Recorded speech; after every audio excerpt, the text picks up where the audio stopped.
Hello everyone, this is Daniel, and in this video I'm going to show you a demonstration of a web application written in Scala with ZIO HTTP, ScalaTags, and htmx, which is going to be an interesting combination. Now, unlike the regular tutorials that I post on the channel, this video is going to be a little different because the app contains quite a few hundred lines of code, which would be a little bit overkill for just a single video. So instead, I'm going to walk you through a Git repo that I've just pushed, and you can clone this repository, and I'm going to walk you through the application itself, as well as the architectural decisions that went into this application so that you can continue and create full-blown web applications starting from this one. So in short, I've created a little application for managing users in a database, and these users are contacts that you can add, edit, remove, delete, and search, very importantly. And I've called this application Neon Pages. It looks something like this. And I'm going to show you a demonstration of how the application looks like. So you have a search bar where you can search for contacts. Every contact has name, email, phone, and a bunch of other data that you want to add. You can edit, view, delete every single record, or you can bulk load and bulk delete these contacts. And I'm going to show you the functionalities in the code. So this is how the application looks like. This application is built with Quill from the ZIO ecosystem. So we use Quill, ZIO, and ZIO HTTP for serving the pages themselves, as well as the endpoint definitions. We use ScalaTags for server-side rendering of the application that you see here, as well as htmx, which is a very hot JavaScript library that manages very common single-page application flows, as well as backend interactions via custom HTML attributes. So if you want, you can go ahead and clone this repository. So hit this bright green button and clone this to your own computer. And you can open this application either in Metals or in IntelliJ. It should load just fine. So if you want, you can pause the video and load this application in your dev environment so that you can walk with me in the code. Once you've done that, the application, or rather the code for that, looks something like this. It has a bunch of moving parts, and I'm going to walk you step by step.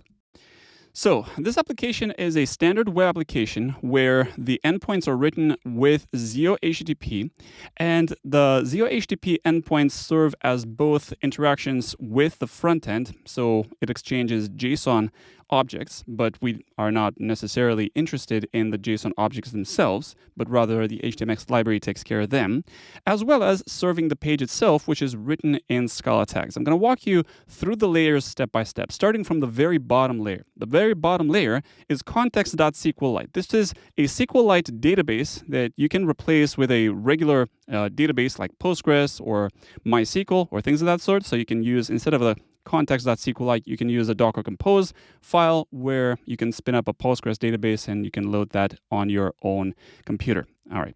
I just used context.SQLite because it's easy to migrate, it's easy to move around, and it serves its purpose for this demonstration. At the same time, build SBT contains all the library definitions that you need for this project. So you have them all here. You don't need to touch that.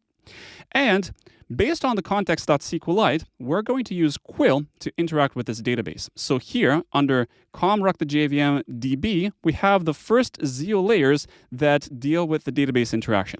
Now, this database layer has a couple of parts. First is the database itself, which is in the form of a data source, and we are building the Hikari data source manually that we can then pass to Quill. And the Quill returns a data source Z layer that, given a database config data structure that we read from application.conf, we return a data source which we then feed into Quill Live. So data source live and Quill Live compose a Z layer that will give us back a Quill instance with which we can then build type-safe CRUD operations. Now, if you're unfamiliar with Z-layers, I have another video here on the Ruck.jvm channel dedicated to Z-layers, and I have a big ZIO course that deals with pretty much everything in the ZIO library that you will ever need, including Z-layers. So I'm going to leave links in the description if you want to check those out. In any case, these values are going to be passed as regular arguments to a special method called provide when we build the final ZIO effect that's going to run the entire application. So in a regular ZIO application, as I'm pretty sure you're aware, the entire application is just a single effect that I'm going to call ZIO here that requires a bunch of things to be able to be evaluated. And those things are instances that I'm going to provide in the provide method here. So I'm going to say provide with data source live and Quill live. which I'm pretty sure you're going to see if you're going to navigate to the main application. So in main.scala, we have a general program which has a ZIO with a bunch of things. And then when we say program.provide, we have db.dataSourceLive and db.QuillLive, among other things. So whenever you need to evaluate a ZIO, you'll need to satisfy its requirements by passing the right instances in the form of layers. So here we're passing the right layers to the main ZIO effect that I'm going to call program. We're going to get to that in a moment. So these are layers that deal with Quill. Now, once you have these instances, so once you are given a Quill.SQLite snake case, you can then use it to run CRUD operations in a type-safe manner in Scala. So the next layer on top of the database is a layer that I'm going to call repository. And this is one of the classical layers in web applications. So here I have a repository for context. This is one of the verticals that I have in the application. And obviously, you can add more repositories for other things. For example, if you want to add users, emails, and login information, you'll have a repository for that as well. So here in this repository, this context repository requires an instance of Quill.SQLite, which I'm being provided in the ZIO layer. Now, in order for us to run type-safe queries, we are going to import Quill.star, which imports a bunch of methods and a bunch of extension methods that are based on macros so that we can write regular Scala, and those macros translate that Scala code into type-safe SQLs for my SQLite database or for Postgres. It doesn't really matter what database we're using. So for example, if I'm running an insert query, insert a contact, which is a case class. So case class contact that has an ID, name, phone, and email. If I want to insert this case class into my database, I'm going to run. So this is a method that's granted by the Quill instance. Query contact, and query contact is a SQL quote. So this is going to be a kind of like a fragment, a SQL fragment. So I'm going to say query contact insert, and I'm going to insert all the data inside. So phone, lift, contact phone, name, contact name, email, contact email. You can also write this for short. You can say insert lift contact. And you can say map database exception, and the map database exception is an extension method that I added at the bottom of this context repository. So this essentially inserts this record into the database as a new row in the table. And similarly, we have update, delete with IDs, bulk delete, list contacts, find by ID, so various CRUD-like operations, including one for searching contacts. So these CRUD operations translate to regular SQLs in the database, but these are very nice for us because we can call them like methods and they return ZIO effects. So the repository layer is generally tasked with creating type-safe operations on top of the database so that we can interact with the database with just plain methods returning effects. That's the general idea. The layer on top of the repository layer is the service layer, also known as the business logic. A service layer interacts with one or more repositories by combining data from the database and obtaining some meaningful result out of that particular data. So for example, if I'm doing search context with a search term that I'm typing in the web application, I'm doing a bunch of logic with the search term itself. So I'm going to say list contacts or saying filter with the search term. These queries are different, so I differentiate between an empty search term or the context repository because the filtering runs a SQL-like where clause, and that is less performant, especially if you have lots and lots of data in your database. So we have search context, count context, and various other methods that mean something a little bit higher level to us when we interact with the application. So we have search, count, find by ID. They're generally wrappers around the repository, so regular CRUD operations, but they can also mean something a little bit more interesting. For example, the act of logging in. The act of logging in has no meaning in the repository layer, but it does have meaning in the service layer. So we have the service layer, which has a bunch of methods. Now, worth noting that every single layer, including the repository and the service, let me go to the repository real quick, has a companion object that has equivalent of a smart constructor in the form of a Z layer. So instead of building the repository itself, we're returning an instance of that as a Z layer that we can plug into the program as a dependency to whatever effect we're going to run on top of the context repository, which is why we're exposing a val, usually called live, in the form of a Z layer where we are going to provide all the dependencies in the first type argument. It usually fails with nothing, or it fails with some sort of exception, so a JVM throwable, and it returns the instance that we're interested in this case, the context repository. And we're using various forms of Z-layer construction. For example, the from function is quite popular. That takes the argument of Quill SQLite and returns the context repository. So in other words, if we are provided a Quill SQLite snake case, this Z-layer will give us back a context repository instance that can do all the stuff that is described by the methods and takes the Quill instance that is provided by the Z-layer itself. So layer builds on top of another layer. And layers on top, for example, the context service also builds on the layer below, the context repository. So we're using a similar thing. So I have val live Z-layer that takes a context repository as an instance, so as a requirement, and returns a context service. And here I'm using a different construct, Z-layer derive. And the derive method is based on macros, and essentially it returns another Z-layer from functions. So I can replace that with Z-layer dot from function. And I'm going to return a new contact service with underscore. So it returns the same thing.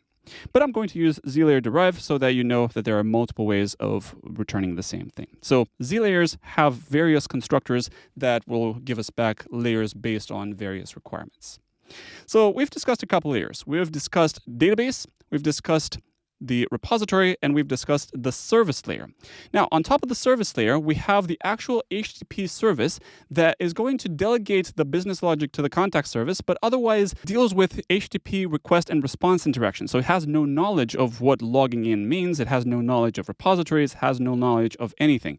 So on top of that, we have controllers. In this case, we have a context controller.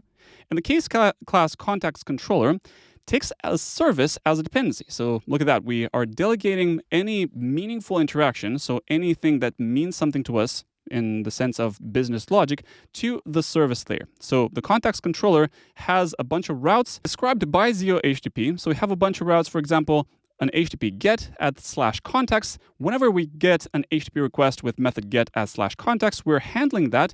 Given the request, we're going to obtain some data out of this request. For example, the page number, the search term is active search. This is something that we're deriving based on the other two. And then we're delegating to the service. So we're calling methods from the service. We're saying search context. And this is going to give us back a ZIO effect, which we're then manipulating later with zip parb, map, and so on and so forth. So the service layer is going to give us back a ZIO, and the value of that ZIO as an HTTP response is going to return the HTTP response to the caller. In this case, is going to return the HTTP response to the browser. So every interaction in the form of an HTTP request is going to give me back a ZIO of an HTTP response. So at this point, I'm going to have a ZIO of something, and the value is going to be an HTTP response. And that HTTP response is going to be surfaced back to the caller, either to a command line or the web UI, whenever we get an HTTP request. And we have a bunch of endpoints here. So get at /context, get at /context/new. So we're going to get a new contact form. This is a web page. Get at /context/one/whatever. We're getting details for a particular contact and so on and so forth. We have many endpoints here that all delegate to the service. Okay, so we have CRUD operations specified as HTTP endpoints that all delegate to the business logic described by the service.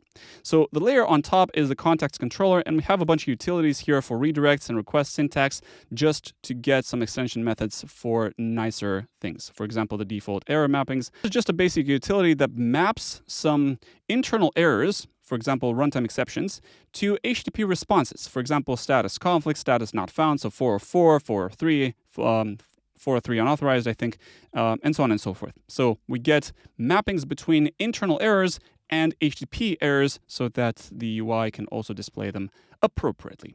So we have a bunch of utils here like redirects, request syntax, as was the case for the database. We have DB and DB migrator because we have Flyway. So on every layer, we may have some additional utilities for adding some niceties to our code. So we have all these layers. We have DB, repository, service, controller, And we have another layer on top of that, which is views. This is where htmx comes into play. So htmx you can find at htmx.org. This is a JavaScript library that deals with very fundamental and very common SPA, or single page application flows, and backend interactions by virtue of HTML custom attributes. So all you have to do is specify some HTML custom attributes in your HTML pages. You don't have to write pretty much any JavaScript at all, and the HTMX library will figure out what kind of interaction you're specifying by looking at those tags. Now, HTMX is quite powerful, and I'm not going to stress on HTMX itself, but rather how you can use HTMX with a Scala application.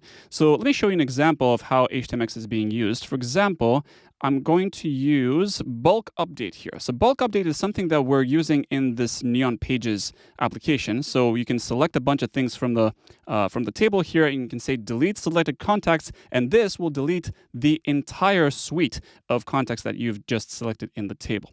So let me show you how you can use bulk update. So in a bulk update, you specify a form. So the form contains a table, and that table contains some entries. For example, you have the table Joe Smith, Angie McDowell, and so on and so forth. These are fictitious people. And you can select them as active or not. And you can hit this bulk update. And when you say bulk update, it says activated 0 and deactivated 1 user, compared to what it already had. So the endpoint that's going to be hit is post@/users with this JSON. This JSON is specified by the schema of the table, so name, email, and active. And this is the payload that the server is supposed to handle. So the server should handle an HTTP post @/users with this JSON as the payload. So it's my job to parse this out and do a bunch of things on my end from the server. And from the point of view of the UI, or of the front end has already done its job. Now, the way that you can specify this without any sort of JavaScript is to say form with these custom attributes. hxPost, which is @/users, this is the endpoint that the JavaScript library will hit whenever you hit the button. Then we have hxSwap, which describes how the HTTP response is going to re-render the target. In my case, it's going to re-render the table here, and the value here is outer HTML. That's one of the semi-keywords in HTMX. And hxTarget is #toast. This is the span that's going to be filled with the result. Okay, so once you modify one of these checkboxes and you hit bulk update, the toast is going to be activated. So it says activated 0 and deactivated 2 users, and the state of the table is also going to be mapped. So in my case, for example, I'm going to show you the contacts view, which is the page of my Neon Page application. And I have a list view here. The list view describes the table with all the contacts. So you can see the same class container and the form. So form contains the table. You have a bunch of table header, so name, email, and phone for all my contacts. My contact is my case class with ID, name, email, and phone. And the table body, where for all the contacts that I fetched from the backend, I mapped every contact with a table row. And every row has a bunch of details, like the checkbox, which I'm going to use for bulk delete. We have name, email, and phone, the data.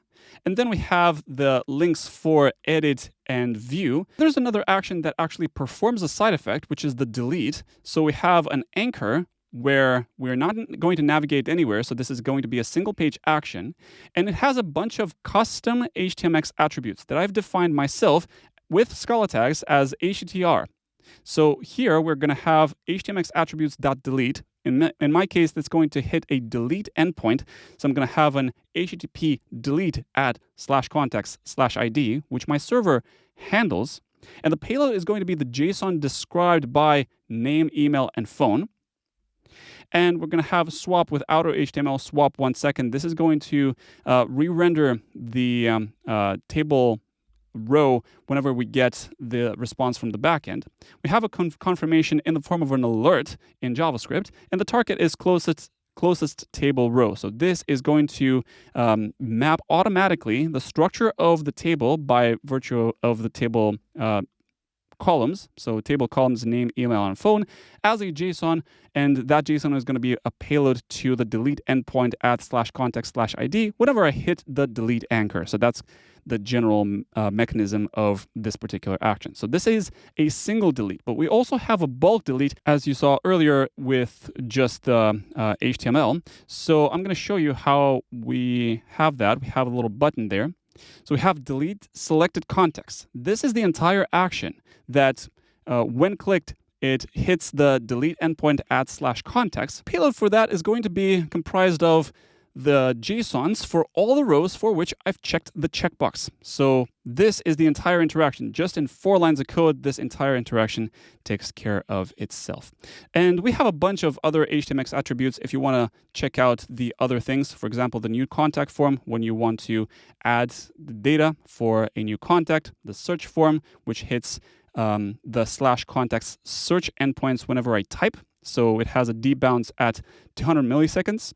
So the debounce is taken care of automatically. So you can see that in just a couple of lines of code, you can trigger interactions that historically have been quite hard to implement. It took pretty much hundreds of lines of code to do this well. So I'm not going to bore you too much. I'm just going to run this application. So I'm going to say sbt run. So this is how you can build this entire application. I'm compiling everything. It shouldn't take more than a couple of seconds. These are Quill generated macros, and this is going to be my server. So let me go back to my browser. I'm going to hit localhost 8080, and this is my Neon Pages application that you saw in the Git repository. The data is persistent, and I also added a CSS library. I think it's called Pico, which makes this application look nicer without pretty much any effort at all. I basically added no CSS of my own. So if I want to edit one of the contexts, like Daniel at rock.jvm, if I hit edit, notice that it triggers a single page application re-render, so no other page was reloaded. For example, I'm going to have my name, Daniel Chokurlan, and save. This will persist the entire data in my backend. And if I go back, notice that the name was updated. If I hit refresh, unfortunately, the special character, because my name is Chokurlan, it's a Romanian name, this special character was not handled by SQLite or something of that sort, but no matter. You can edit and view details. The back and forth navigation works properly because this is a JavaScript library that handles browser events. And also you can select and bulk delete these 2 contacts like Daniel Chokurlan and Master Yoda. You can say delete selected contacts. You'll get an alert as specified by this bulk delete. Where is that? Delete selected contacts. This is the confirmation. Are you sure you want to delete these contacts? Which is mirrored by the alert itself. You can hit OK, and the effect, once persisted, it returns the empty list, and this updated the table. You can also add a contact. I'm going to add my own email, daniel@rockthejvm.com. Name is Daniel. Phone is 123456. Save that, and lo and behold, it's in the table. The search endpoint also works because if I say Daniel, it's going to search. Look at that. The query parameter was updated automatically. But if I search for something else, thing, notice that the search performs in the database and updates the table dynamically without us even hitting the search button because the debounce is at 200 milliseconds. You can search for pretty much anything, including the name, email, and phone. You can say rock, and rock.jvm is also going to be matched. And in general, all the interactions that you probably expect from a small application like this. It's by no means production grade, and the code probably needs some polishing, but it's still a good starting point for building single-page applications with minimal JavaScript. In fact, ScalaTags is used for server-side rendering, and we have 0 JavaScript. So if you're a backend developer, like most Scala devs are, you'll probably enjoy this little application. So there you have it, folks, an integration between ZIO HTTP, ScalaTags, and a fantastic JavaScript library, htmx. I hope you enjoyed this. If you did, go ahead and click the like button for me and subscribe to the channel for more videos like this. And check out my courses at rockthejvm.com and all my free material. I have literally hundreds of hours of pretty much everything in the Scala ecosystem. Until next time, folks, this is Daniel signing off.